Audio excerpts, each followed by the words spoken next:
होएगा हो गया जैसे। स्टार्ट। ओके ठीक है, ठीक चलो।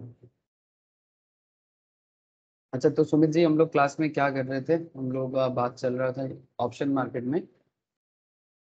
और ऑप्शन मार्केट में हम लोग अभी आज बात करेंगे सर वोलाटिलिटी पे। ठीक है, मतलब एक्चुअली प्रीवियस जो डिस्कशन चल रहा था, अच्छा तो था तुझे मैं ना ऑप्शंस का जो बेसिक्स क्लासेस हैं वो मैं शेयर कर लूंगा आज। ठीक है, तो एटलीस्ट स्टार्टिंग कुछ 5-7 क्लासेस एक बार ज़रूर देख लेना। ठीक है, इसके बाद मैं बाद में जब रिवाइज करवाऊंगा तब और एक बार सुन लेना, बट अभी एक बार ज़रूर देख लेना ऑप्शंस को। ठीक है, आज का क्लास समझ में आ जाएगा तो था, ऐसा नहीं कि आज का क्लास समझ में नहीं आएगा, आएगा। ठीक है, मार्केट नॉलेज तो तुझे है, I know that, but basics of options अगर थोड़ा क्लैरिटी हो जाए तो थोड़ा ज़्यादा हेल्प होगा। ओके तथा बात समझ में आए थे? है सर। ठीक है सर, चलो धीरे धीरे एट पर हो जाएंगे। ठीक है, धीरे धीरे एट पर हो जाएंगे। अच्छा मैं स्क्रीन शेयर कर लेता हूँ।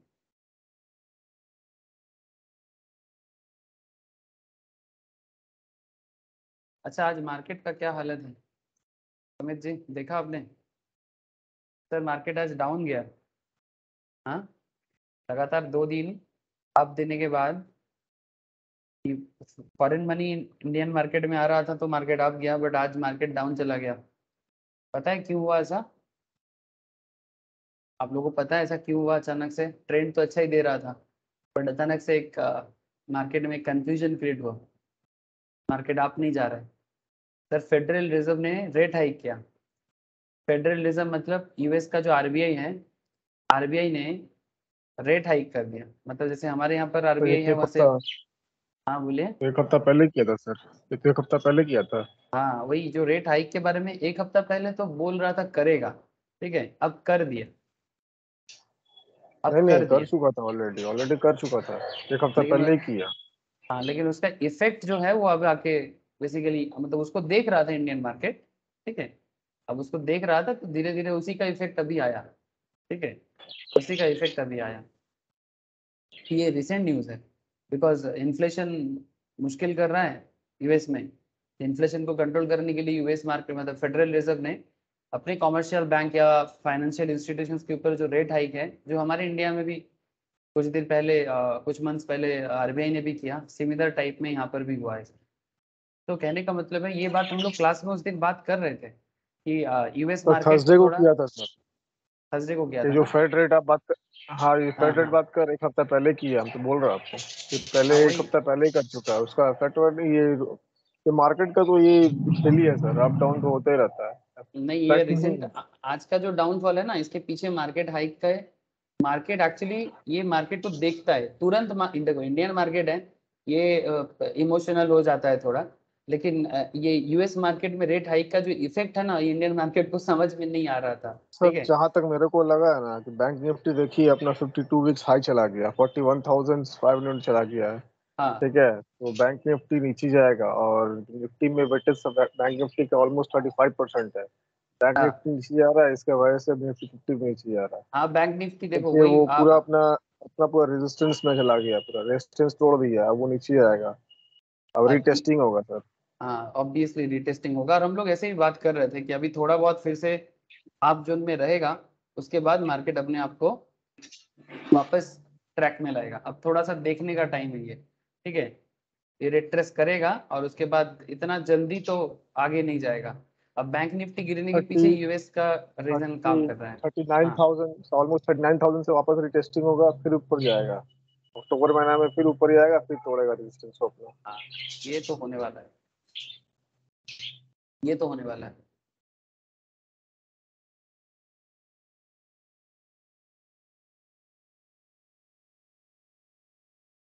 ठीक है, ठीक है सर, ये सब तो हम लोग देखते रहेंगे, लेकिन आज मैं आपको क्या बताने वाला हूँ। Jyoti, good morning. Good morning sir. Morning sir. यही बेसिकली मैं ये निफ्टी के बारे में मैंने क्यों बात किया, मैंने इसलिए निफ्टी के बारे में बात कर दिया आपके साथ। निफ्टी या बैंक निफ्टी जो भी आप देखो, बेसिकली ये जो वोलेटिलिटी है ना, ये जो मार्केट का जो वॉलेटिलिटी, ये जो मार्केट अप डाउन होता रहता है, ठीक है। अब volatility is not just up down, it's more than that. Point समझ में आ रहा है ना सर? ये मोर देन दैट। जैसे ये देखिए, इधर निफ्टी देखिए, ये निफ्टी का चार्ट है, और इधर आप सॉरी ये बैंक निफ्टी का चार्ट है, और इधर आप निफ्टी 50 जो देखिए, ठीक है। ऑलमोस्ट सिमिलर पैरामीटर अप्रोच लेके ही चल रहा है, बट कॉन्सेप्ट इज दैट आप मार्केट में ये जो कभी मार्केट उठता है, फिर मार्केट गिरता है, फिर मार्केट एक लंबा रान देता है, फिर मार्केट नीचे आता है, फिर बढ़ता है, ये जो मार्केट में हम लोगों को वॉलेटिलिटी, जिसको हम लोग अप डाउन, जिसको हम लोग वॉलेटिलिटी का नाम देते हैं, ये वॉलेटिलिटी क्या प्रेडिक्ट किया जा सकता है? क्या इसको प्रेडिक्ट करके मार्केट के बारे में परसेप्शन बनाया जा सकता है? यस, बनाया जा सकता है। लेकिन इसको समझने के लिए, जैसे हम लोग प्रीवियस कुछ लेक्चर्स में जो डिस्कशंस कर रहे थे, वो क्या था, हम लोग ऑप्शंस ग्रीक में बात कर रहे थे, है ना। अगर हम लोग अगर जैसे आपको सेंसिबल के अंदर भी मैं आपको कभी कभी बताता रहता हूँ कि आप किसी भी पर्टिकुलर ऑप्शन ट्रेडिंग कीजिए, ऑप्शन चेन चूज कीजिए, और उसके हिसाब से आप ग्रीक को चेक करेंगे, तो आपको डेल्टा, थीटा, डेका, गामा, भेगा, ठीक है, जिसको हम लोग बचपन में भी पढ़ते थे सर, है ना। डेल्टा, गामा, थीटा, भेगा, है ना। अभी भेगा के बारे में मैंने डिस्कस अभी तक नहीं किया, मैंने डेल्टा के बारे में बात किया, गामा के बारे में बात किया, और इन आवर प्रीवियस लेक्चर्स मैंने आपके साथ थीटा के बारे में बात किया। जिन लोगों का क्लास मिस है या फिर किसी कारण से नहीं कर पाया, वो लोग इसको बाद में रिवाइज करेगा, ठीक है, और फिर से जब मैं और एक बार लाइव कराऊंगा तब और एक बार देख लीजिएगा। Now question is that sir what about volatility. अब अगला कुछ दिनों का क्लासेस जो है वो वोलेटिलिटी पे जाएगा। वोलेटिलिटी का बेसिक्स जैसे आज बात करेंगे, वोलेटिलिटी का कैलकुलेशंस, वोलेटिलिटी या नॉर्मल डिस्ट्रीब्यूशंस, एंड वोलेटिलिटी का एप्लीकेशंस, और तभी जाके आप वेगा समझ पाएंगे, ठीक है। और उसके बाद मैंने जितना सारा आपको अभी तक ऑप्शन ग्रीक सिखाया, लाइक डेल्टा, गामा, थीटा, वेगा, ठीक है, डेका, सबको इंटरेक्ट करेंगे, ठीक है। और फिर हम लोग कॉल एंड पुट के ऊपर केस स्टडीज करेंगे, call options and put options के ऊपर केस स्टडीज करेंगे।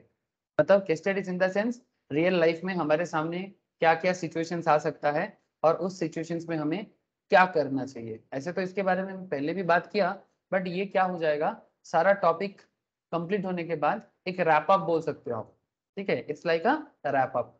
तो अगला कुछ दिनों का क्लासेस वोलेटिलिटी पे और मार्केट केस स्टडीज पे ही बिताने वाला हूँ सर। उसके बाद स्ट्रेटेजी बिल्डअप भी देखेंगे, ठीक है। उसके बाद हम लोग स्ट्रेटेजी बिल्डअप भी देखेंगे कि किस तरह से ऑप्शन मार्केट में स्ट्रेटेजी बिल्ड किया जाता है। उसके ऊपर भी एनआईएसएम में भी बहुत पॉपुलर है स्ट्रेटेजी बिल्डअप, और आप लोगों को मतलब मार्केट के नॉलेज के लिए भी करना पड़ेगा। मतलब एनआईएसएम एग्जाम के लिए भी जरूरी है, मार्केट के लिए। और नॉर्मल जो लोग एनआईएसएम एग्जाम नहीं देगा, जो सिर्फ अपने ट्रेडिंग के लिए करना चाहता है, उन्हें भी जानना है ना। तो ये फ्यूचर एंड ऑप्शंस का अभी क्या चल रहा है, अभी इसका बेसिकली कॉन्सेप्ट क्लियरिंग चल रहा है। कॉन्सेप्ट क्लियर के बाद ऑलरेडी स्ट्रैटेजी बिल्डअप स्टार्ट हो जाएगा, और फिर स्ट्रैटेजी बिल्डअप में कुछ और स्पेशल पॉइंट्स है जिस पे धीरे धीरे बात करूंगा। लेकिन फिलहाल फोकस कहाँ है, फिलहाल फोकस रहेगा वोलेटिलिटी के बेसिक्स में, ठीक है, वोलेटिलिटी के बेसिक्स में।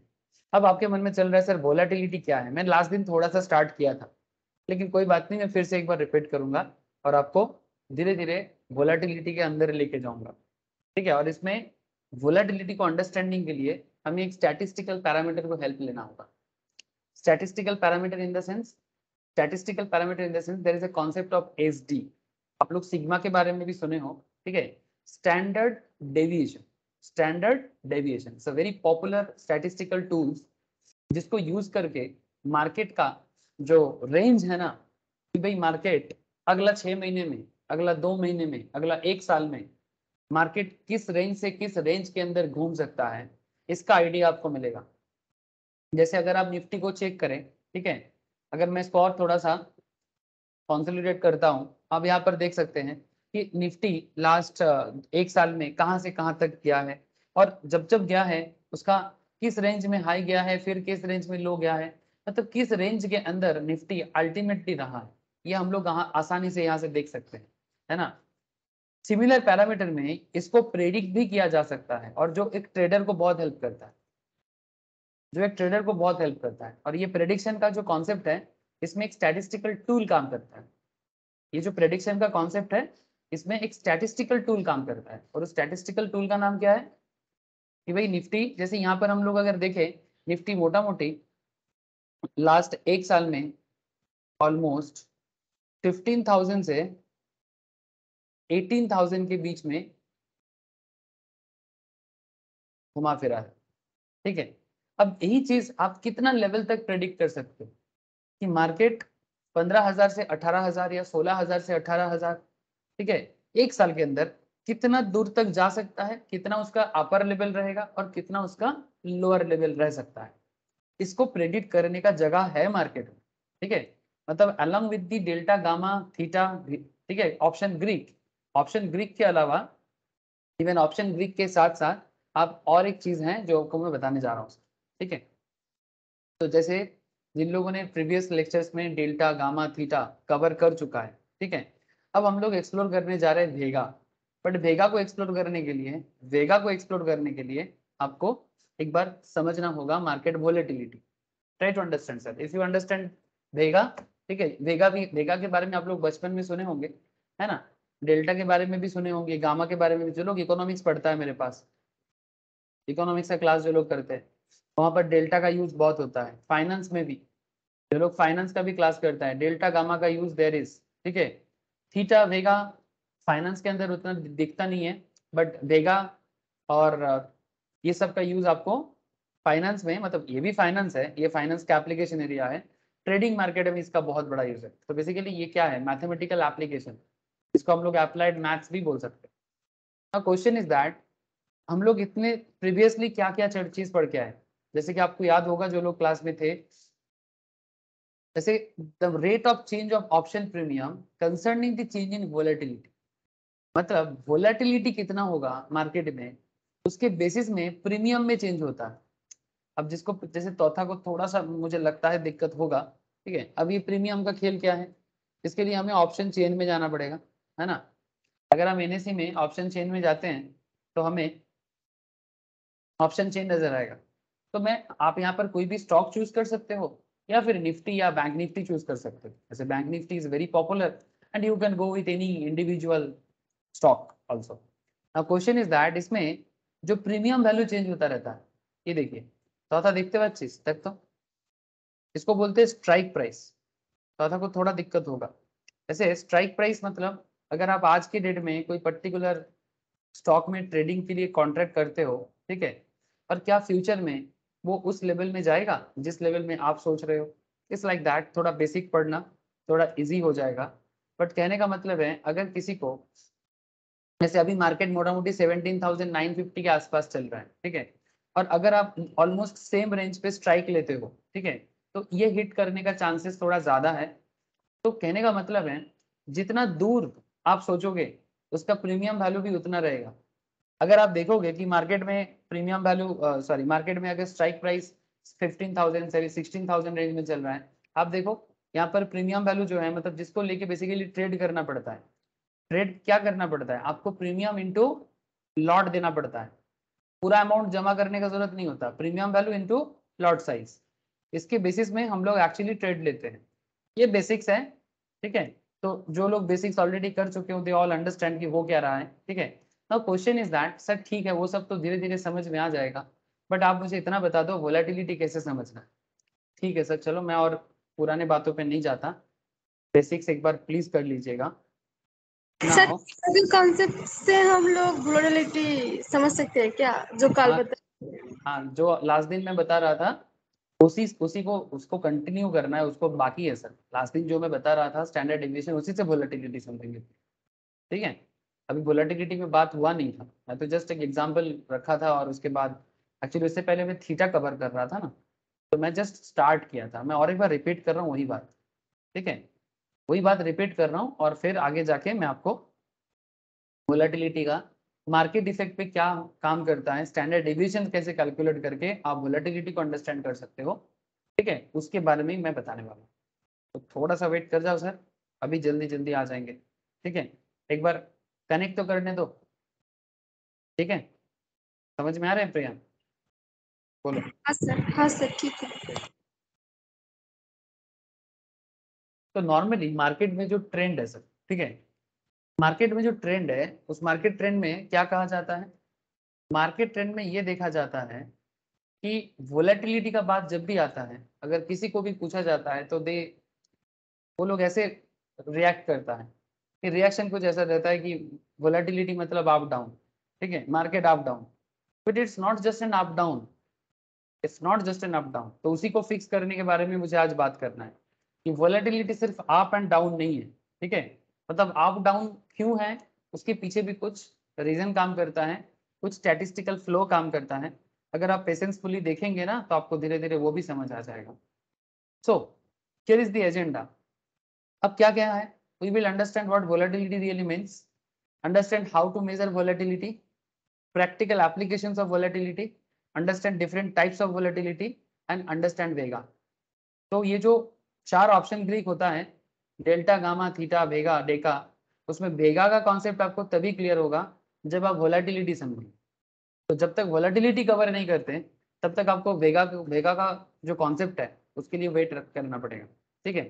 लेकिन जैसे कि आपको डेल्टा, गामा, थीटा तो पता चल ही गया, अब वेगा और डेका के बारे में आगे आगे चर्चा कर लूंगा सर, बट बिफोर दैट, जैसे कि मैं लास्ट दिन भी बोला था, एक बार आपको वोलेटिलिटी समझना चाहिए। यहाँ पर मैंने लास्ट दिन भी बोला था, एक बड़ा फेमस हॉलीवुड मूवी है सर, मनी बॉल बोल के, ठीक है, ये एक यूएस का बेसबॉल के ऊपर बना हुआ एक मूवी है, हो सके तो देखिएगा, ब्रैड पीट जैसे फेमस एक्टर है इस मूवी में, ठीक है। तो इस मूवी में बेसिकली कहानी कुछ ऐसा है, मैं मूवी में नहीं जाऊंगा, मैं बस इतना कहना चाहता, वहां पर बिली बेन बोल के कोई था जो बेसिकली एक मैनेजर था बेसबॉल टीम का। जैसे हमारे यहाँ पर क्रिकेट होता है वैसा ही यूएस में बेसबॉल होता है। देखेंगे अभी आप लोग बेसबॉल टीवी में, मैं बचपन में देखता था, समझ नहीं आता था, बट इतना समझ में आता था। और वॉलीबॉल सेम है क्या? हाँ, बेसबॉल वॉलीबॉल सेम नहीं है बाबा। ठीक है। Baseball baseball is also like, baseball भी ना वही आपका क्रिकेट की तरह होता है, रन होता है, छक्का होता है। Okay sir. ऐसा देखने में देखे होंगे, ESPN में बहुत होता था। मनीबॉल ना, हाँ हाँ, मनीबॉल वो फिल्म का नेम है क्या? हम हाँ, देख मनीबॉल फिल्म का नेम। देखो, ये देखो, ये बेसबॉल है, बेसबॉल में ऐसे ही विकेट कीपर होता है, ठीक है, एक बैट होता है, बॉल होता है, बट थोड़ा डिफरेंट अप्रोच से खेला जाता है, ठीक है। ऐसे पिच भी होता है, ठीक है, ऐसे पिच भी होता है, but it's a different approach, ठीक है। यहाँ पर भी रन लिया जाता है, यहाँ पर भी छक्का लगाया जाता है, रन होता है, but there is a little bit difference, but it's almost like a cricket. Indian cricket. हाँ, मतलब इंडियन क्रिकेट की तरह ही है बोल सकते हो, ठीक है, बट नॉट क्रिकेट सर, ठीक है, not cricket but it's like that. ये भी सिमिलर फॉर्मेशन का एक गेम है, बट ठीक है, छोड़ो, अभी बेसबॉल में बात तो नहीं करूंगा।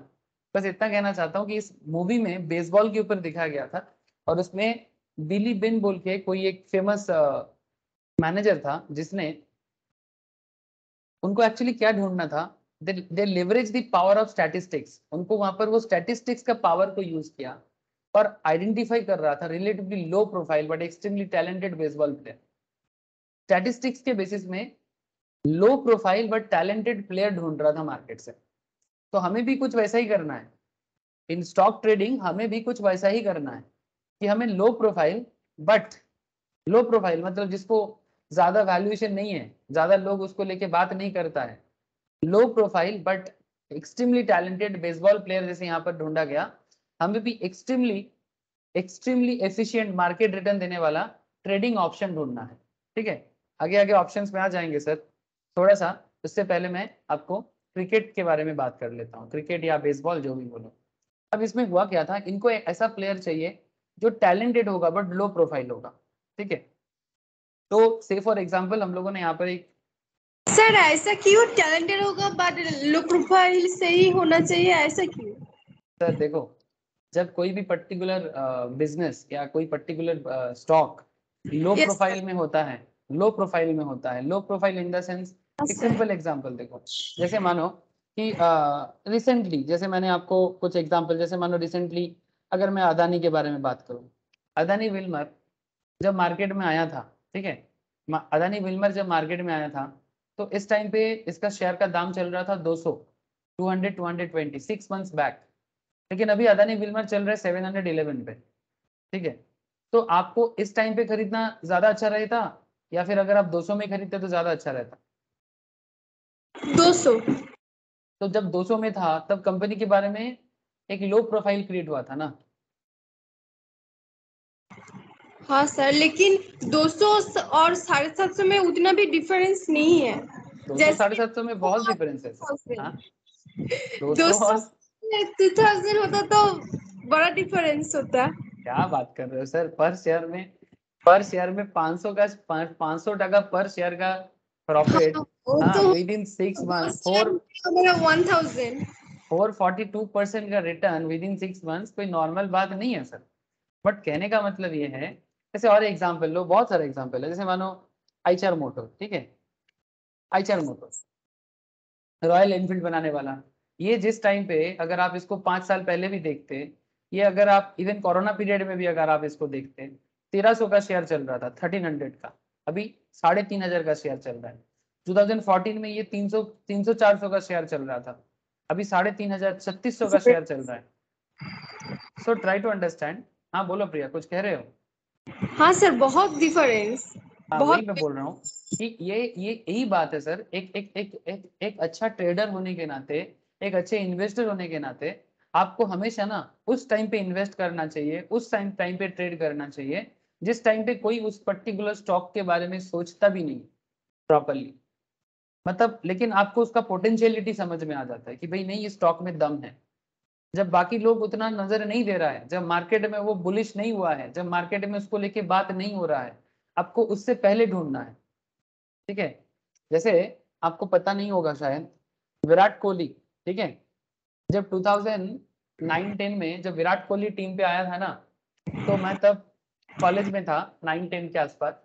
तो उस टाइम पे मेरे पीजी में विराट कोहली को लेके डिस्कशन चल रहा है। तो मैं जस्ट एग्जांपल के लिए आपको बता रहा हूँ। तो मैंने पहले दिन, किसी का म्यूट नहीं है सर, म्यूट कर दो ना थोड़ा। तो विराट कोहली उस टाइम पे कोई नहीं था। आज जो विराट कोहली आप देख रहे हो, तब ये विराट कोहली नहीं था, ठीक है। तब विराट कोहली एक लो प्रोफाइल प्लेयर था, नो डाउट, ठीक है। विराट कोहली को लेके बहुत बात हो रहा था। आज जिस विराट कोहली को हम लोग देखते हैं, ऑन दैट टाइम वो एक लो प्रोफाइल प्लेयर था। लेकिन टीम को क्या चाहिए? एक low profile but high return दे सकता है, ऐसा प्लेयर ढूंढना था। तो पीजी में जब हम लोग मैच के अंदर बात कर रहे थे, तो मैंने बस एक ही बात कहा था विराट कोहली को लेके कि आगे जाके ये बंदा एक दिन इंडिया का कैप्टन बनेगा। ये बस मैं आपको ऐसा ही नहीं बोल रहा, ये एक्चुअली रिकॉर्ड तो इसका है नहीं, ये बंदा आगे जाके कैप्टन बनेगा, ठीक है। तो पीजी में जितना सारा थे मेरे फ्रेंड्स या सीनियर लोग, मेरे पे इतना हंसा था, बोला था ये कार्टून, ठीक है, थोड़ा सा अलग हरकत करता था, ये बनेगा कैप्टन, 1 महीना नहीं जाएगा टीम से बाहर हो जाएगा। फैमिली, तुम लोगों को क्रिकेट पता ही नहीं है, ठीक है, या फिर तुमको टैलेंट समझना ही नहीं आता, मैंने बोला था। फिर बाद में जब विराट कोहली कैप्टन बना था, मैंने उसको मैसेज किया था, फिर वो चुप, कोई बात नहीं कहा, ठीक है। अब क्या बोलेगा? तो कहने का मेरा मतलब यही है कि जब कोई अंडर वैल्यूड हालत में होता है ना, लो प्रोफाइल मतलब अंडर वैल्यूड, ठीक है, लो प्रोफाइल अंडर वैल्यूड हालत में ना लोगों को कोई किसी को विश्वास नहीं कर पाते। लेकिन जो सही टैलेंट होता है ना, जो सही इन्वेस्टर होता है, ठीक है, जो सही इन्वेस्टर होता है, जो सही मैनेजर होता है, ठीक है, यही तो एक फर्क करता है सर। एक इन्वेस्टर, एक मैनेजर, ये क्या करता है? इन्वेस्ट करता है, माइंड पे इन्वेस्ट करता है, स्टॉक में इन्वेस्ट करता है, प्लेयर पे इन्वेस्ट करता है। जब कोई लो हालत में है, लो प्रोफाइल है, बट हाई वैल्यू क्रिएट कर सकता है, पोटेंशियलिटी है जिसका, आपको वैसा चीज ढूंढना है जिसको देख के दुनिया भाग रहा है, या जिसको देख के दुनिया सोच रही कि हाँ कुछ होगा, शायद उस पे ना हो। अब देखो, जब कोई वैल्यू नहीं था तब क्या, तब उस पर आप वैल्यू देख पा रहे कि नहीं? जब दुनिया उसको नहीं देख रहा है, जब मार्केट उसको नहीं देख रहा है, क्या तब आप उसको देख पा रहे हो कि नहीं? उसको तो खरीदा जा सकता है सस्ते में। और जब हाँ, उसका भाव बढ़ जाएगा तो उसको उतना आसानी से पूरा नहीं खरीदा जा सकता है। यस सर, इसीलिए that is the point sir, that is the point कि आप उस टाइम पे स्टॉक को चूज करो, आप उस टाइम पे ट्रेड लो जिस टाइम पे वो एक लो प्रोफाइल सिचुएशन है, ठीक है। मतलब लो प्रोफाइल है बट पोटेंशियल हाई है, टैलेंट हाई है, ठीक है, टैलेंट हाई है। ये सिचुएशंस में आपको जिंदगी में हर चीज करना चाहिए। जब बन जाता है उसके बाद तो सर हर कोई आके दाम देने का बात करेगा, बट जब वो कोई नहीं था तब कौन दाम दे रहा है वो इम्पोर्टेंट, ठीक है, वो इम्पोर्टेंट है। जब जब जब जब कोई उसको नहीं पहचानता था तब उसने आपको पहचाना, ठीक है, मतलब तब आपने उसको पहचाना, तब आप जानेंगे कि अच्छा आपने सही इंसान पे टाइम दिया, अपने सही इंसान को खरीदा, अपने सही इंसान को स्टॉक में इन्वेस्ट किया, ठीक है। तो ये होता है मार्केट का एक बहुत बड़ा अप्रोच, बट ये अप्रोच बोलना आसान है, इसको रियलिटी में कन्वर्ट करना इतना आसान नहीं है। अब चलो मैं आपको स्टैटिस्टिकली, यहाँ पर दो बैट्समैन है बिली और माइक बोल के, अब ये दोनों दोनों के बीच का फर्क को देखो। यहाँ पर टीम मैनेजमेंट को एक ऐसा प्लेयर चाहिए जो मैच में, एक्चुअली अभी देखो ये 6th मैच हो चुका है, कॉन्सेप्ट एक बार मैं रिपीट कर रहा हूँ लास्ट क्लास से, 6 मैच ऑलरेडी ओवर हो चुका है, अब 7th मैच होने वाला है। अब स्टैटिस्टिकली यहाँ पर एक कैलकुलेशन किया जाएगा कि 7th मैच में 20+ रन करेगा, 20+ रन बनाएगा, ये चांसेस किसका ज्यादा है, बिली का कि माइक? सर ये चांस कैसे क्रिएट किया जाएगा? सर ये सर बिल्ली चांस, का चांस है ज्यादा। हाँ हाँ बोलो। बिल्ली का ठीक है, वो तो स्टैटिस्टिकली देखना पड़ेगा सर, वो मैं लास्ट दिन भी बोला था, मैं फिर से एक बार दिखाता हूँ, ठीक है। बट कहने का मतलब है देखो, बिली ने फर्स्ट मैच में 20 बनाया था बट माइक ने 45 बनाया था। सेकंड मैच में इसने 23 बनाया, इसने 13 बनाया, इसने 21 बनाया, इसने 18 बनाया, इसने 24 बनाया, इसने 12 बनाया, इसने 19 बनाया, इसने 26 बनाया, इसने 23 बनाया, इसने 19 बनाया। Now question is that 7th match में इन दोनों में से कोई भी एक प्लेयर को लेना है जो 20+ करेगा। नाउ क्वेश्चन इज किसका चांसेस हाई है, किसका चांसेस हाई है? ये क्वेश्चन का मतलब कुछ ऐसा ही है कि निफ्टी निफ्टी 17,953 से 18,200 में जाएगा, या निफ्टी 17,952 से 17,800 में आएगा, इसका चांसेस कितना है? सेम पैरामीटर का सवाल है सर, सिमिलर पैरामीटर का सवाल है कि निफ्टी 17,954 से 18,000 में या 18,200 में जाएगा, इसका क्या चांसेस है, और निफ्टी 17,954 से 17,800 में आएगा, इसका क्या चांसेस है? यही कॉन्सेप्ट यहाँ पर डील करना है, जिसमें यहाँ पर क्रिकेट का स्टैटिस्टिक्स को यूज किया जा रहा है, बट कॉन्सेप्ट इस सेम पैरामीटर में काम करेगा। मैं 2 मिनट में क्रिकेट में आ जाऊंगा, सॉरी स्टॉक मार्केट में आ जाऊंगा, ठीक है, लेकिन इसको कैलकुलेट कैसे करना है, उसका स्टैटिस्टिकल इशू क्या है वो थोड़ा देखना है सर। तो स्टैटिस्टिक्स में दो कॉन्सेप्ट काम करता है सर, एक सिग्मा कॉन्सेप्ट और एक मीन कॉन्सेप्ट। एक सिग्मा और एक मीन। सिग्मा क्या होता है? सिग्मा मतलब टोटल स्कोर को काउंट करना, ठीक है, और मीन मतलब उसका एवरेज को कैलकुलेट करना। तो हमारे पास दो बैट्समैन था। क्या? हाँ बोलो सर। सिग्मा किसको कैलकुलेट करना? टोटल स्कोर कैलकुलेट करना। ओके टोटल स्कोर को सिग्मा कहा जा रहा है, ठीक है। स्टैटिस्टिक्स में अगर आप लोग स्टैटिस्टिक्स किए हो बचपन में, ठीक है, या स्टैंडर्ड डेविएशंस किए हो, अगर नहीं किए तो जब आप लोग बाद में कभी करोगे, जैसे नॉर्मली सीए फाउंडेशन स्टूडेंट्स को, सीएमए फाउंडेशन स्टूडेंट्स को मैम कराते हैं सर, ठीक है, एसडी सिग्मा डिटेल्स में कराते हैं, ठीक है। चलो हम लोग उतना डिटेल्स में नहीं जाएंगे because this is not our statistics class, this is our stock market class, इसमें स्टैटिस्टिक्स का एप्लीकेशन जानना है, ठीक है। तो सिग्मा क्या है? Both the batsman pick the batsman in the highest score of the next game, ठीक है, फॉर द नेक्स्ट गेम। अब दोनों को चूज करना है किसी जिसका हाईएस्ट स्कोर हो सकता है। तो सिग्मा में क्या करना है? टोटल स्कोर कैलकुलेट करना है। तो बिली का सिग्मा, माइक का सिग्मा, जितना टोटल हर दिन मत बनाया टोटल करो। तो बिली ने 130 बनाया, माइक ने 133 बनाया 6 मैचों में। अब इसका मीन क्या है? मीन मतलब एवरेज, मीन का मतलब होता है average, mean median mode. Statistics का एकदम पहला पहला प्यार है, स्टैटिस्टिक्स सिखाया जाता है ना, तो मीन मीडियन मोड सबसे ज्यादा सिखाया जाता है पहले। So based on the sigma you are likely to select Mike. Sigma किसका हाई है sir? Mike. So let us calculate the mean or average for both the players and figure out who stands better. अगर आप बिली का average देखोगे तो बिली 21.67 का average लाता है और माइक 22.16 का एवरेज लाता है। Now, question is that, so it seems both the mean and sigma perspective, it seems from both the mean and sigma perspective, Mike जो है वो बेटर डिजर्व कर रहा है। क्यों? क्योंकि माइक का सिग्मा भी हाई है और माइक का एवरेज भी हाई है ना। But let us not conclude that yet, इसी में खत्म नहीं करना है।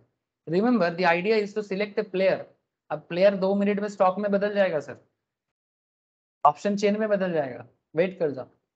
तो select a player who can score at least 20 runs and with the information, मतलब 20 रन्स मतलब profit in our stock market career, this is equivalent to profit, and with the information that we have now, there is no way we can conclude who can score at least 20 runs.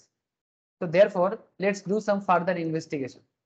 अब ये further investigation कैसे बनेगा, अब इसी में आपको मैं deviation बताने वाला हूँ, ध्यान से देखिए।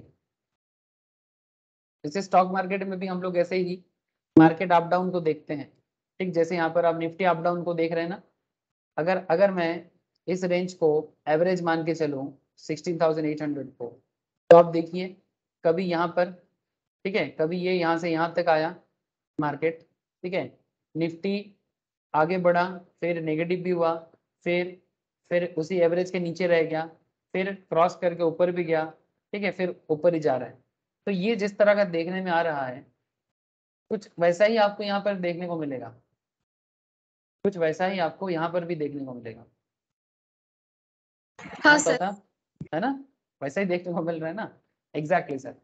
ये जो मार्केट में मूवमेंट होता है ना, वो इसी तरह से स्टैटिस्टिकल एप्लीकेशन के कारण ही ऐसा होता है।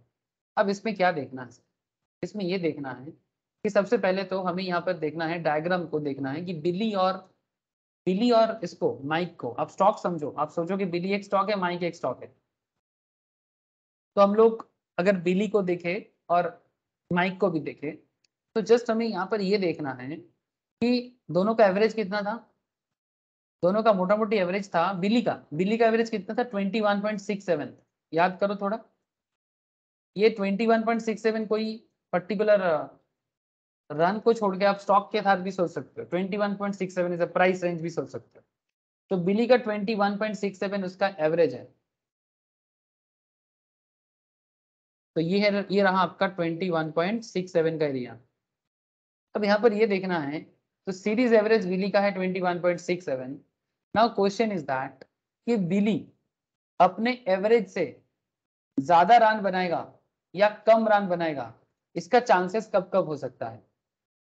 सर हमें क्या चाहिए, what we need 20 runs, we need 20 runs. तो वी नो बिली का मीन कितना है, 21.67। ध्यान से सुनना सर, बिकॉज यही कॉन्सेप्ट आपको स्टॉक मार्केट में काम करेगा। हमें पता है कि बिली का मीन है 21.67 एंड वो अपने फर्स्ट मैच में 20 रन बनाया था। तो फर्स्ट मैच में जिसने 20 रन बनाया था और उसका एवरेज है 21.67, तो अगर बिली फर्स्ट मैच का हिसाब देखे तो 20 माइनस 21.67, प्लीज टेल मी कि बिली अपने फर्स्ट मैच में अपने एवरेज से कितना कम रन बनाया था।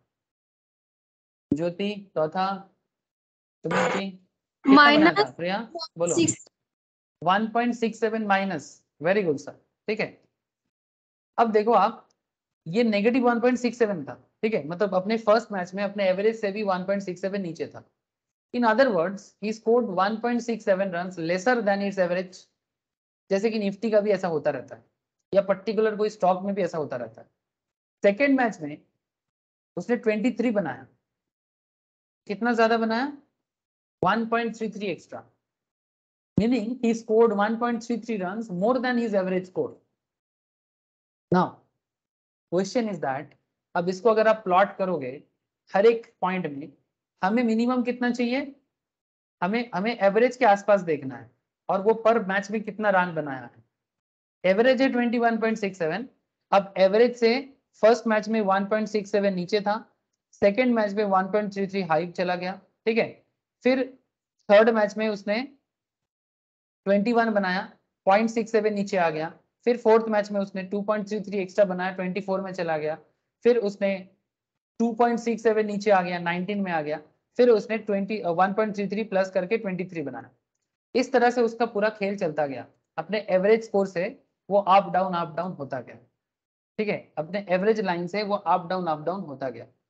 मिडिल ब्लैक लाइन क्या बता रहा था, average score of Billy, and double arrowed vertical line represent the deviation from the mean. Double arrowed जो लाइन है ना, ये जो हम लोग देख पा रहे हैं, this is nothing. Sir deviation means division.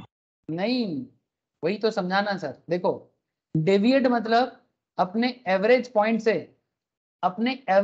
से आप कितना डेविएट करते हो। डेविएट मतलब अपने करंट सिचुएशन से हट जाना। इट्स लाइक एक सिंपल एग्जांपल दूं आपको। जैसे आप नॉर्मली आप दिन में कितना घंटा पढ़ाई करते हो प्रिया? स्टडी टाइम कितना है आपका? एवरेज स्टडी टाइम बताओ। एवरेज सेल्फ स्टडी टाइम कितना? दिन में 2 घंटा पढ़ते हो? नहीं, उससे ज्यादा पढ़ते हैं। 4 आवर्स? घंटा कभी कभी बड़ा हाँ या पूरा ऐसा पढ़ता है। हाँ, एवरेज बताओ। एवरेज मतलब जितना टाइम पढ़ते हैं उसको डिवाइड करना है ना। सिंपल बताओ ना सर। अगर तुम्हें कोई बोले कि तुम डेली कितना घंटा पढ़ते हो तो तुम क्या बताओगे? 6 नहीं, डेली 6 to 7 आवर्स। और 6 to कभी 7 आवर्स हाँ, सेल्फ स्टडी का बात कर रहा हूँ। सेल्फ स्टडी तो उससे भी ज्यादा करते हैं। उससे भी ज्यादा करते हो तो फिर हाँ, बढ़िया है सर। तो फिर आप यहाँ पर ये सुनो, देखो आपका बात का जवाब मैं आपको दे रहा हूँ।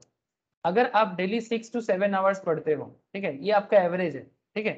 मान के चलता हूँ कि ये 6 आवर्स आप डेली स्टडी करते हो, तो 6 आवर्स से जब एग्जाम आता है तब उससे ज्यादा पढ़ते हो।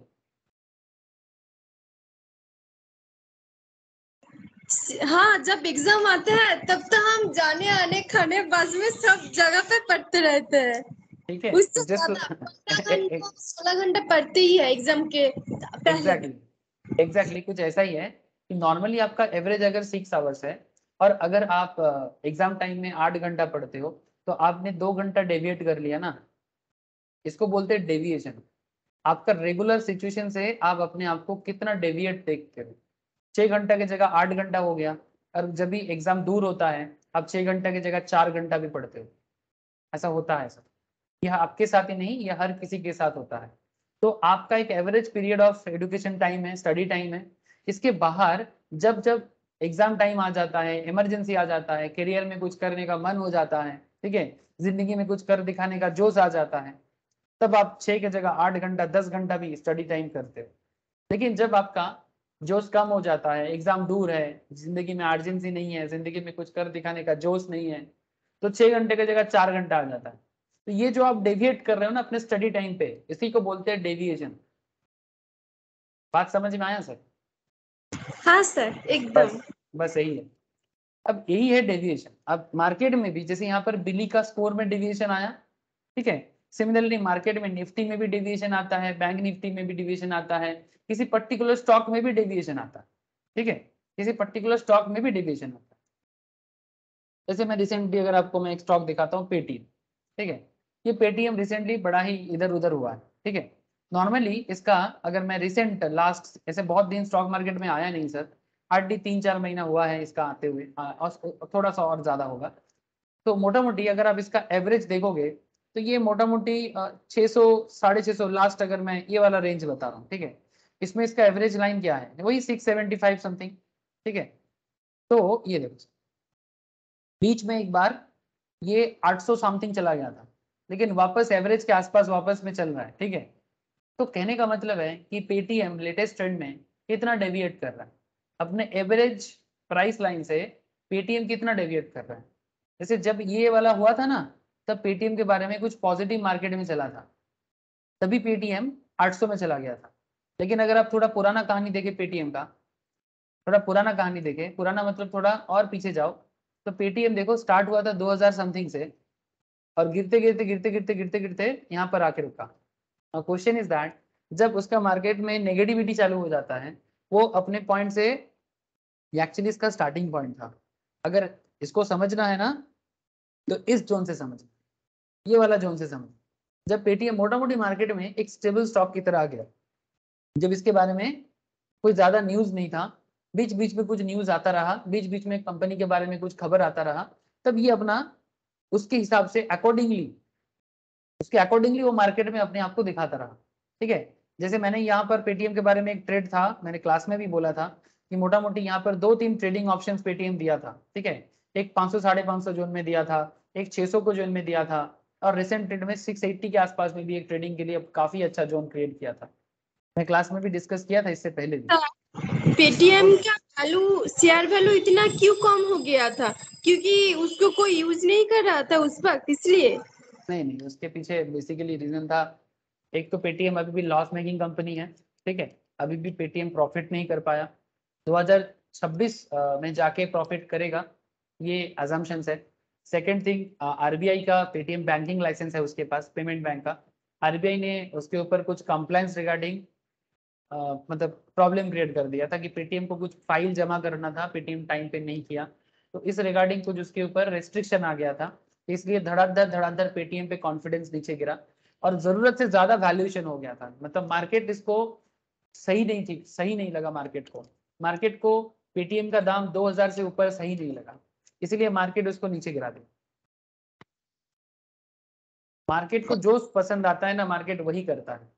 मार्केट को पेटीएम का प्राइस इतना हाई रेंज सही नहीं लगा, मार्केट को लगा कि ये 2000 का प्राइस रेंज पेटीएम के लिए सही नहीं है, ठीक है, इसीलिए जोमेटो में भी जो बस हुआ है, रिसेंट। मार्केट जो करता है, दाम घटाता है बढ़ाता है, वो एनएसी है ना, वही सब है ना जो मेन है कंपनी का। अरे नहीं, कंपनी का लोग थोड़ी करता है, ये आम आदमी जो हम लोग ट्रेडिंग करते हैं, आप बेसिक का क्लास नहीं करते ना, इसीलिए ऐसा सवाल करते हैं आप।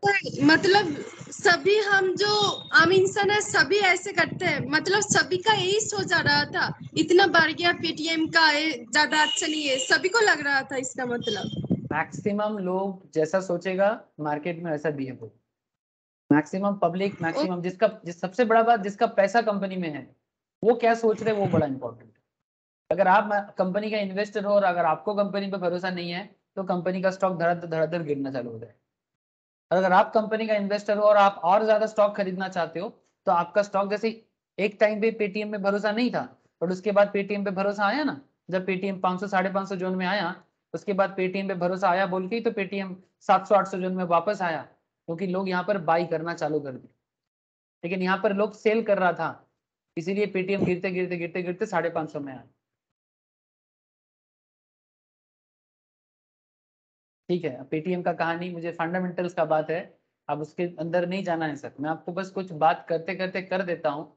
इसका मतलब ये नहीं कि आप हर चीज में अंदर चले जाए तो फिर बाहर नहीं आ पाएंगे, ठीक है, वापस आ जाओ सर, वोलेटिलिटी में आ जाओ। अब मैं आपको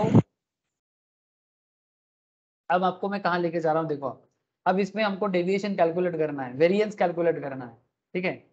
ये जो मिडिल ब्लैक लाइन था ना, ये जो मिडिल ब्लैक लाइन था, ये middle black line average line था।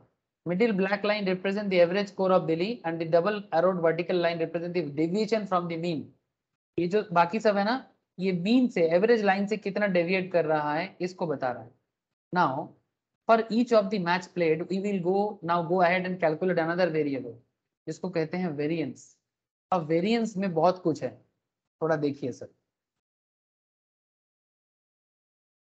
ये सब हम लोग बचपन में भी करते हैं, 11th 12th कॉलेज में भी करते हैं, बट तब इतना समझ के साथ नहीं करते कि भाई जिंदगी में क्या काम आने वाला है। Variance is simply the sum of the squares. हाँ बोलो। हाँ एकदम सही है, जब बचपन में करते थे ऐसे ही कर लेते थे।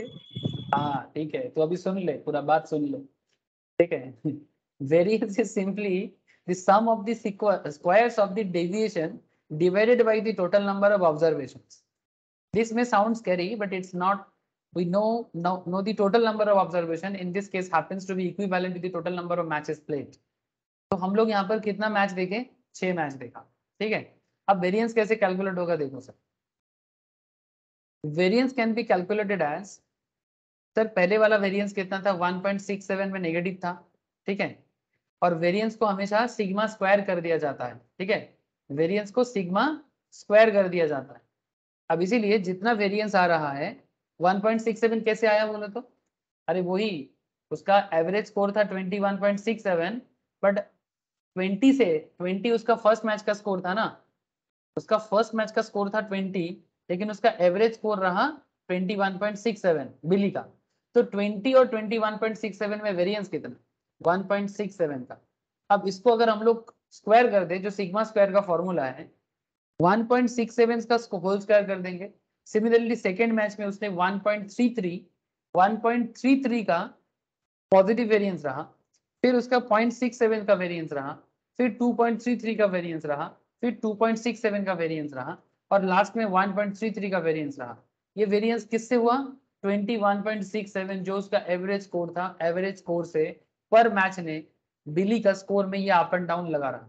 उसको हम लोग कुछ नहीं किए, सिर्फ स्क्वायर कर दिए सारा पॉइंट को और लास्ट में डिवाइड कर दिए 6 से।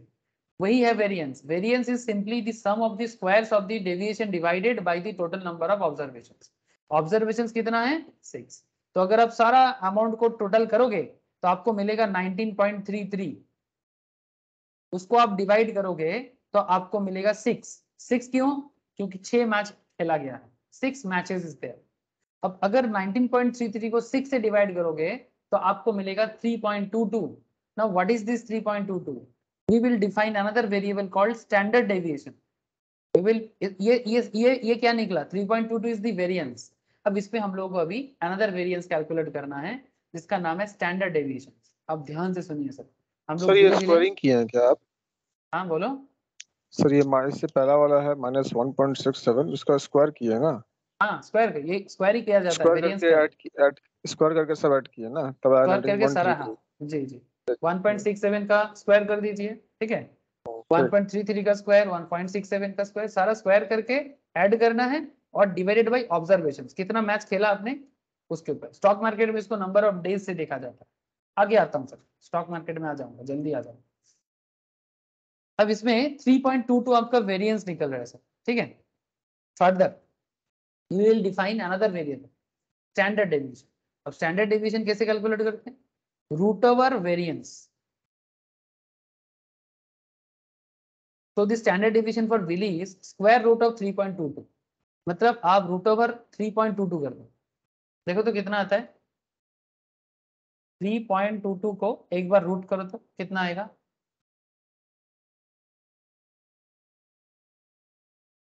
1.79 आएगा। करके देखिए। चौथा ज्योति आप लोग कर रहे हो? 1.7944 1.7944 है ना। तो इसका मतलब ये हो गया स्टैंडर्ड डेविएशन। ये फॉर्मूला है सर, स्टैटिस्टिकल फॉर्मूला। अब आप मुझे ये मत पूछिए कि स्टैटिस्टिक्स में ऐसा क्यों आया, ठीक है। हमें एप्लीकेशन में बात करना है सर, ठीक है। मैं मैथमेटिशियन नहीं हूँ, ठीक है।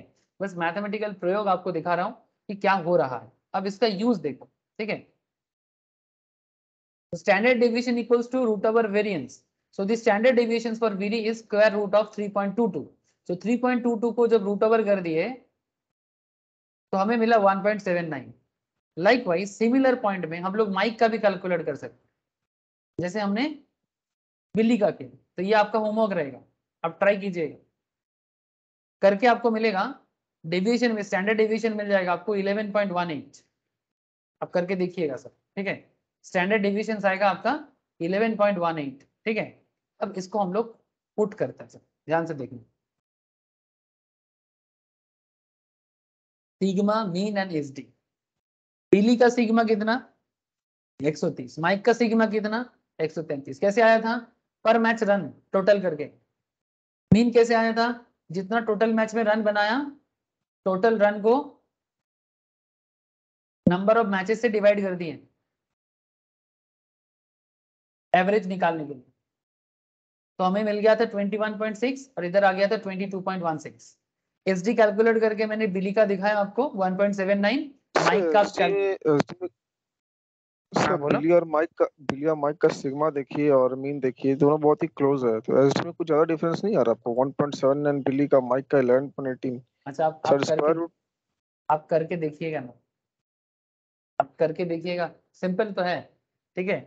पहले वेरिएंस सिंपल तो है, बट कुछ ज्यादा ही डिफरेंस लग रहा है क्योंकि वो लोग का एवरेज स्कोर भी सेम है, आसपास ही है, और एसडी में इतना डिफरेंस। मैथमेटिकली कुछ एप्लीकेशंस के कारण ही ऐसा हुआ है। आप एक बार ट्राई कीजिएगा, अगर नहीं आएगा तो फिर बाद में बात करेंगे, ठीक है। मतलब आप मेरा बात समझे, आप एक बार ट्राई कीजिएगा। ये जो स्टैटिस्टिक्स है, ठीक है, आप एक बार ट्राई कीजिएगा। अगर कुछ डिफरेंस नहीं आता है तो फिर आप मुझे बताइए, ठीक है। तो नाउ अभी इसका एप्लीकेशन पे ध्यान देते हैं sir. We know what mean sigma signifies, but what about SD? Mean मतलब एवरेज, सिग्मा मतलब टोटल स्कोर, है ना। But what about SD? Standard division generalize and represent the deviation from the average. Average से आप कितना deviate करते हो, जैसे निफ्टी चल रहा था एक अपने एवरेज लाइन पे, बट वो अपने एवरेज एरिया से कितना डेविएट कर रहा है, अपने एवरेज से कितना डेविएट कर रहा है, ये स्टैंडर्ड डेविएशन एक्चुअली बताता है। So here the text book definition, statistics में टेक्स्ट बुक में क्या लिखा रहता है स्टैंडर्ड डेविएशन के बारे में, SD also represented by the Greek letter sigma, ठीक है, अनदर ग्रीक, ठीक है, डेल्टा गामा थीटा भी तो देख रहे, सिग्मा भी देख लो। SD को सिग्मा से ये कुछ हम लोग 6 के जगह देखने जैसा देखने में होता है, it's almost like Indian English 6, Indian बोल रहे सॉरी, इंडियन 6 के जैसा देखने में होता है, सिग्मा कहा जाता है। Is a measure that is used to quantify the amount of variation और dispersion of a set of data values. Data value कितना वेरिएट करता है, द अमाउंट ऑफ वेरिएशन और dispersion of a set of data values. अब इसको और थोड़ा समझने के लिए और थोड़ा आगे जाना पड़ेगा। Please don't get confuse between the two sigmas. तो total is also called sigma, मतलब इसको भी हम लोग सिग्मा बोलते हैं सर, समेशन या सिग्मा इसे भी बोलते हैं, समेशन या सिग्मा इसे भी बोलते हैं, ठीक है, बट ये सिग्मा नहीं सर, इसको भी जब सम टोटल किया जाता है ना तो उसे भी ऐसे ही डिनोट किया जाता है, लेकिन हम लोग यहाँ पर स्टैंडर्ड डेविएशंस का जो सिग्मा है उस पर बात कर रहे हैं। And standard deviation also sometimes referred to as sigma, represented by the Greek symbol sigma, ठीक है, ये भी ग्रीक सिंबल है, ये भी ग्रीक सिंबल है, बट हम लोग ये सिग्मा के बारे में बात कर रहे हैं जो स्टैट्स में, ये भी स्टैट में यूज होता है, but this is much more popular as a summation, ठीक है। ये जो साइन आप देख रहे हो ना, उस ऑलमोस्ट लाइक एम की तरह, साइड एम की तरह देखने में है ना, ये this is also called sigma sometimes. So one way to use SD is to project how many runs Billy and Mike are likely to score in the next match. To get the projected score, you need to add and subtract the SD from their average. अब यहाँ पर मैं lower estimate and upper estimate दोनों देखूंगा, ये final concept है, इसके बाद मार्केट में जाऊंगा। 21.6 बिली का एवरेज स्कोर है, स्टैंडर्ड डेविएशन से 1.79, तो ये लोअर एस्टिमेट, बिली मिनिमम कितना रन बना सकता है। 21.6 से अगर मैं 1.79 करूं तो 19.81 आ रहा है, और मैं अगर अपर एस्टिमेट करूं तो 21.6 प्लस 1.79 तो बिली मैक्सिमम 23.39 एवरेज बढ़ा सकता है। बट माइक के केस में क्या हुआ, माइक का 22.16 एवरेज था, माइक मतलब माइनस कर सकता है, मिनिमम कर सकता है 11.18, दैट इज 10.98, ठीक है, एंड अपर एस्टिमेट 22.16 के साथ 11.18, 33.34। मतलब कहने का मतलब है माइक का जो स्कोर करने का कॉन्सेप्ट है, या तो माइक अच्छा ज्यादा रन बनाएगा या तो माइक कम रन बनाएगा, बट बिली ऑलमोस्ट 20 के आसपास ही रन बनाएगा। आप बिली को विराट कोहली समझ सकते हो और माइक को, माइक का कैरेक्टर किसके साथ जा रहा है बोलो तो,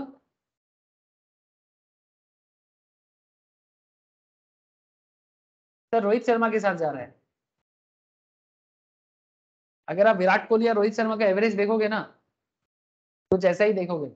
ऐसे कहा जाता है Rohit Sharma is better batsman than Kohli, ठीक है, लेकिन अगर आप रोहित का एवरेज देखोगे, अगर आप रोहित का एवरेज देखोगे, रोहित वर्सेस विराट, अगर आप स्टैटिस्टिक्स देखोगे तो आपको समझ में आ जाएगा।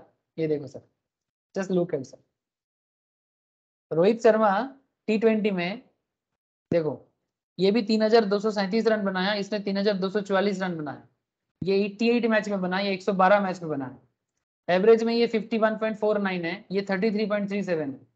स्ट्राइक रेट रोहित शर्मा का हाई है, विराट कोहली का लो है, बट अगर आप बोलोगे कि मैच कौन हाथ से लेके जा सकता है तो रोहित शर्मा जिस दिन खेलता है फाड़ देता है। विराट कोहली काफी ज्यादा मतलब रेगुलर परफॉर्मर है, रोहित शर्मा रोज परफॉर्म नहीं करता, उसका खेलने का स्टाइल के ऊपर है, ठीक है। Now question is that market में भी आपको ऐसा स्टॉक भी नजर आएगा, ठीक, जैसे आपको यहाँ पर बिली और माइक का खेल में नजर आए।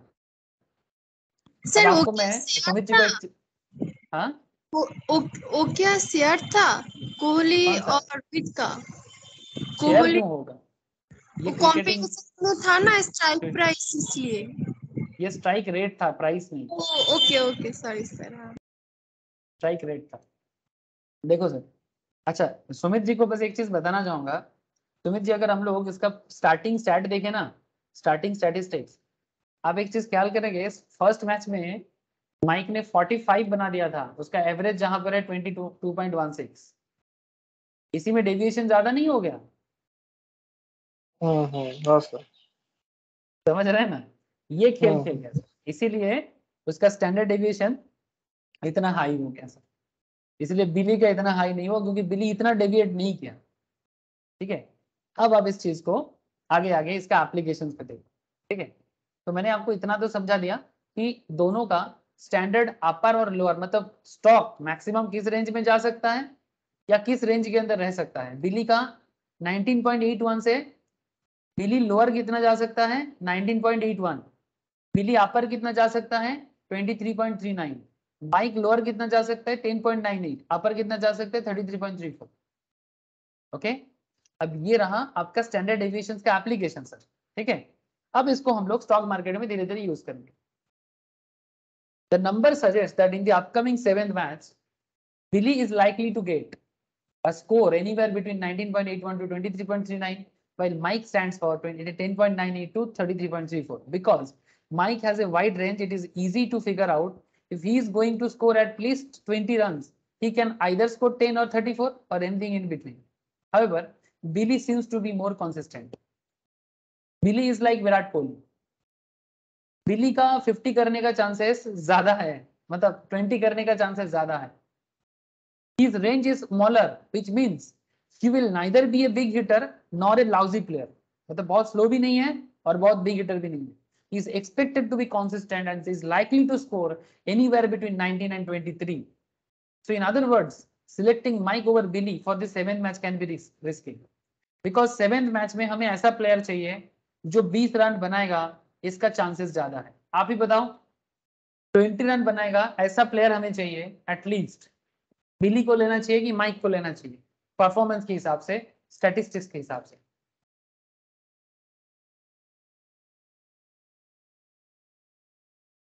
हेलो, बताइए सर, इतना सारा इंफॉर्मेशन गैदर हम लोगों ने कर लिया। बिली सर।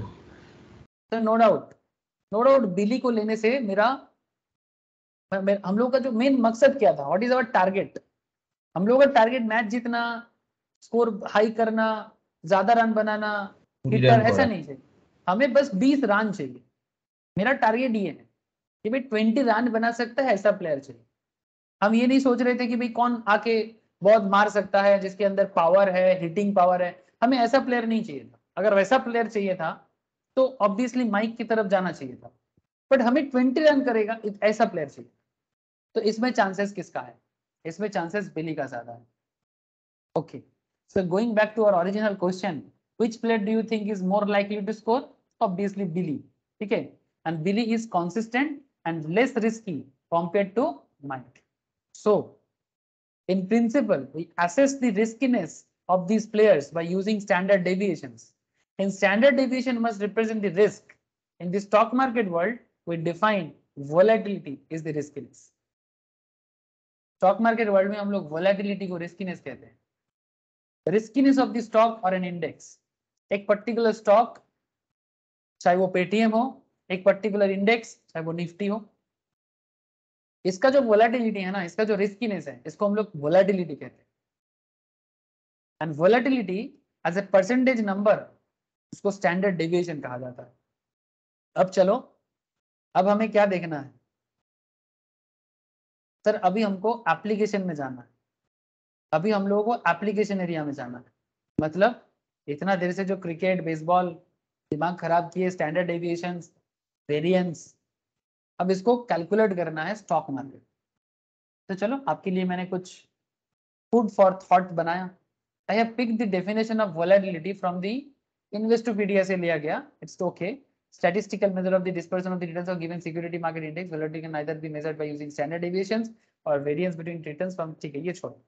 अब अगर हम लोगों ने पूरा डेफिनेशंस को देखेंगे, going by the above definition, if Infosys and TCS have the volatility of 25 and 45% respectively, बात को समझे सर? नॉर्मली ये कॉन्सेप्ट काम करता है, क्या होता है ना, वोलेटिलिटी का कॉन्सेप्ट क्या होता है? Statistical measure of the dispersion और returns for a given security. Security मतलब सिक्योरिटी मतलब स्टॉक या बॉन्ड, ठीक है, उसको सिक्योरिटी कहते हैं। स्टॉक, बॉन्ड, डिवेंचर, इसको सिक्योरिटी कहते हैं। और मार्केट इंडेक्स जैसे कि Nifty, Sensex. Volatility can either be measured by using standard deviations or variance between returns from that same security or market index. Commonly, higher the standard deviation, higher is the risk. जितना deviation ज्यादा होगा उतना risk ज्यादा होगा। जैसे हम लोग बिली और इसके केस में किसका स्टैंडर्ड डेविएशन हाई था? स्टैंडर्ड डेविएशन किसका हाई था बिली और माइक के बीच में? बोलो ना, याद रखिए। माइक का स्टैंडर्ड डेविएशन हाई था। Which is riskier? Mike is risky. अब सेम कॉन्सेप्ट अगर हम लोग यहाँ पर आपको बताएं, if Infosys and TCS have the volatility of 25% and 45% respectively. Infosys and TCS, तो Infosys का volatility कितना है? 25. TCS का volatility कितना है? 45. Then clearly Infosys has less risky price movements when compared to TCS. Infosys का price movement, हाँ बोलो सर। मैंने बोला हाँ सर। हाँ सर, ठीक है। TCS का volatility लो है तो TCS का volatility high है, ठीक है, बिकॉज इसका स्टैंडर्ड डेविएशन हाई है, ठीक है। स्टैंडर्ड डेविएशन को ही वोलेटिलिटी कहते हैं। तो टीसीएस कॉम्पेरेटिवली रिस्की है कंपेयर टू इन्फोसिस। तो चलो इसको हम लोग थोड़ा सॉल्व करते हैं। Before I wrap this basics of volatility, हम एक क्वेश्चन आपके सामने रखते हैं। सर ये एक पुराना डेट से लिया गया, बट आप चीज को देखें, आप आज के डेट में भी इसको बना सकते हो। सर निफ्टी का स्पॉट प्राइस चल रहा था 8,557, 8,547, ठीक है, 8,547 सर, ठीक है, 8,547। निफ्टी वोलेटिलिटी बता रहा है 16.5%, टीसीएस का स्पॉट बता रहा है 2,585 और टीसीएस वोलेटिलिटी है 27%। अगर इसी इंफॉर्मेशन को देखा जाए तो हम लोग क्या निकाल सकते हैं? ये सब इंफॉर्मेशन सॉफ्टवेयर में गिवन रहता है, मिल जाता है, ठीक है। Given these informations, can you predict the likely range within which Nifty and TCS will trade 1 year from now? ये पर्टिकुलर इंफॉर्मेशन से क्या आप ये कैलकुलेट कर सकते हो कि अगले एक साल में निफ्टी या टीसीएस किस रेंज के अंदर चल सकता है?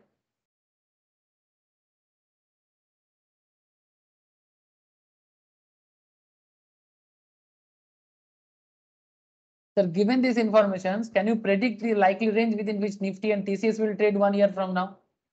निफ्टी का मार्केट चल रहा था 8,547 था। सुमित जी को क्या आवाज आ रहा है मेरा? हाँ सुमित जी। हाँ सर। हाँ हाँ। नहीं, आपका मैसेज देखा मैंने इसलिए मैं सोचा। 8,547 आपका मार्केट में चल रहा था। अब आपका वोलेटिलिटी कितना है? 16.5%। अब आप ये कैलकुलेट कर लो कि 8,547 पे 16.5% कितना होता है। तो ये आपका रेंज आ जाएगा, जितना भी आपका आएगा उसको आप 8,547 से माइनस कर दो। एक बार कैलकुलेट करके आप लोग मुझे बताइए। 8,547 इंटू 16.5%, 1410 माइनस कितना था? 8,475 नहीं, 8,547 माइनस 8,547, 7,136। आई होप क्लियर है कैलकुलेशन, ठीक है, कैलकुलेशन क्लियर है ना सर? 8,547 से मैंने 16.5% ऑफ 8,547 को माइनस कर दिया, तो मेरा निफ्टी आ रहा है 7,136। ये मेरा लोअर एस्टिमेट है। अपर एस्टिमेट 8,547 के साथ 16.5% को इंटू करके प्लस कर दो तो 9,957। तो इसका मतलब ये हुआ कि निफ्टी एक साल में सजेस्ट करता है 1 ईयर में अगर लोअर जा सकता है तो 7,136 में जा सकता है। करंट रेंज चल रहा था 8,547। ये 2015 का डेटा है। अब आज के डेटा के साथ भी आप कैलकुलेट कर सकते हो, ठीक है। और सर एक क्वेश्चन है। हाँ बोलो सर। सर ये निफ्टी वोलेटिलिटी और टीसीएस वोलेटिलिटी आप वैसे निकाले ना, सिग्मा निकाले, फिर वेरिएंस निकाले, एस निकाले। यस, वैसी तरह से निकाला गया है। सॉफ्टवेयर वैसे ही निकाले ना? आपको सॉफ्टवेयर हाँ वैसा ही निकाला, पूरा का पूरा वैसा ही निकाला। तभी तो मैं इतना देर से ये बात कर रहा था, बट आपको ये सब इन्फॉर्मेशन गिवन रह जाता। मैं आगे आगे आपको ये दिखा वोलेटिलिटी कहाँ पे दिखेगा सर हम लोग को वेबसाइट में? मैं आपको दिखा दूंगा। ये आपको नॉर्मली किसी भी ट्रेडिंग सॉफ्टवेयर में दिख जाएगा, ठीक है। किसी भी ट्रेडिंग सॉफ्टवेयर में दिख जाएगा, या फिर आप सेंसिबुल के अंदर भी स्टैंडर्ड डेविएशंस का डेटा देख सकते हो। ये देखिए, ये देखिए 1 SD 2 SD, ठीक है, मतलब 2 स्टैंडर्ड डेविएशंस करेंगे तो 5% के आसपास का डेविएशंस है, 1 स्टैंडर्ड डेविएशन करेंगे तो 2.7% के आसपास का डेविएशन है। ये 15 सितंबर का, मतलब आज का एक्सपायरी है ना मार्केट में, आज का मार्केट का एक्सपायरी है ना, तो उसका डेविएशंस के बारे में प्रोजेक्टेड बता रहे हैं कि कितने में क्लोज हो सकता है, ठीक है। तो ये 2 अगर आप इसको डेट को चेंज कर दोगे, 15 सितंबर की जगह अगर आप 24 सितंबर कर दोगे तो आप अलग देखोगे, ठीक है। ये मैं आपको अलग नेक्स्ट दिन बताता हूँ सॉफ्टवेयर में ये चेंजेस कैसे दिखता है, ठीक है। ये जैसे हम लोग आपको नेक्स्ट बताएंगे ना कि किस तरह से सारा चीज को देखना है, तब मैं ये सारा पॉइंट एक बार लूंगा, ठीक है। बट आपको मैं इतना अभी समझाना चाहता कि ये सारा इंफॉर्मेशन आपके सामने होता है, बट अगर ना भी होता है आप खुद से भी कैलकुलेट कर सकते हो, बट जरूरी नहीं है, ठीक है। आपके सामने ये इंफॉर्मेशन गिवन रहेगा, आपको मिल जाएगा, ठीक है। ये सब इंफॉर्मेशन मिलता है, बहुत सारा आजकल मार्केट में कंपनी है जो ये सब इंफॉर्मेशन प्रोवाइड करता है, ठीक है। मैं कुछ नाम जैसे सेंसिबुल एक है, टिकट टेप में भी मिलता है, ठीक है। तो आप ये सब सॉफ्टवेयर को यूज करके ये सब डेटा को फाइंड आउट कर सकते हो। लेकिन ये डेटा देख के आपको ये समझना चाहिए कि मार्केट का ये रेंज कितना हो सकता है, एक प्रोबेबल रेंज का आपको पता चल जाएगा कि अपकमिंग 1 ईयर में निफ्टी कितना नीचे जाएगा, कितना ऊपर जाने का चांसेस है। जैसे अभी अगर 17,900 समथिंग चल रहा है, ठीक है, तो निफ्टी 17,900 से कितना दूर जा सकता है एक साल में, ठीक है। अगर आप ये सब इंफॉर्मेशन कलेक्ट कर लेते हो, ठीक है, आप निफ्टी के बारे में या किसी पर्टिकुलर स्टॉक के बारे में, उसके वोलेटिलिटी के बारे में आप आइडिया लगा सकते हो। सिमिलर कॉन्सेप्ट में टीसीएस भी हुआ है, ठीक है, टीसीएस भी हुआ है सेम कॉन्सेप्ट में। टीसीएस 2585 चल रहा था, 27% वोलेटिलिटी है इसका, थोड़ा हाई रेंज है, रिस्की है, ठीक है। तो निफ्टी नीचे जाएगा, टीसीएस नीचे जाएगा तो 1887 तक जा सकता है, और अपर लेवल में जाएगा तो 3282 तक जा सकता है। So the above calculation suggests in the next 1 year, given Nifty's volatility, Nifty is likely to trade anywhere between 7136 to 9957, with all values in between having the varying probability of occurrence. This means to say on 15 July 2016, मतलब ये 2015 में सोचा जा रहा था, 2016 the probability of Nifty to be around 7,500 could be 25%, while 8,600 could be around 40%. ये उस time पे सोचा गया था। अब आप जाके चेक कर सकते हो मार्केट में कि जैसे 2015 में सोचा गया था, क्या 2016 में ऐसा हुआ था?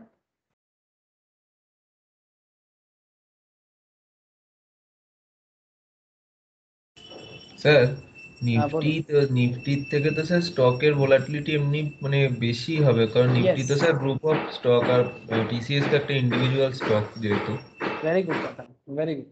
निफ्टी का वोलेटिलिटी नॉर्मली कम रहता है बिकॉज उसमें 50-50 स्टॉक होता है, उसका वोलेटिलिटी एवरेज करके कम हो जाता है, लेकिन इंडिविजुअल स्टॉक का वोलेटिलिटी का चांसेस ज्यादा होता है। बट जरूरी नहीं कि हर इंडिविजुअल स्टॉक पे वोलेटिलिटी हाई हो, नॉट नेसेसरी, ठीक है, ठीक है। वो आप जैसे जैसे आगे आगे मैं आपको और बताऊंगा, अभी तो बस मैंने आज थोड़ा इतना बताया ये होता क्या है, ठीक है। तो ये हमें एक एक्साइटिंग प्लेटफॉर्म में धीरे धीरे लेके जाएगा। We estimate the range for Nifty for 1 year. Similarly, can we estimate the range of Nifty is likely to trade over the next few days?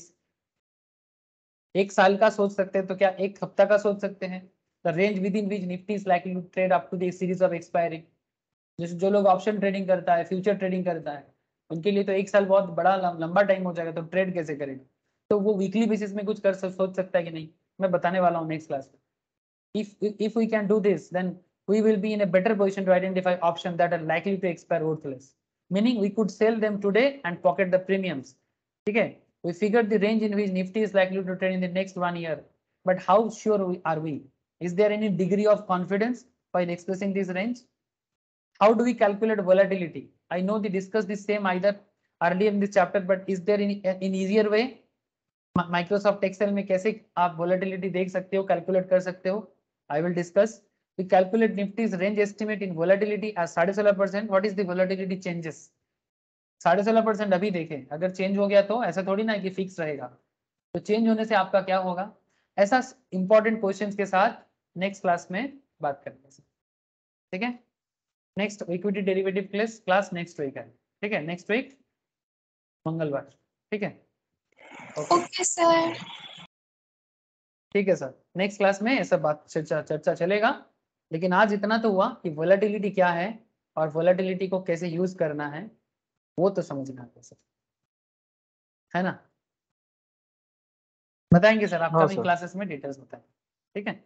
और कैसे सॉफ्टवेयर में चेक करना है, माइक्रोसॉफ्ट एक्सेल को कैसे यूज करना है सारा बताएंगे, ठीक है। आज इतना ही है, रखते हैं फिर, tata tata bye sir. Bye sir. Sir हाँ বল। স্যার বলছি আপনি মিউচুয়াল ফান্ডে যে স্ট্যান্ডার্ড ডেভিয়েশনটা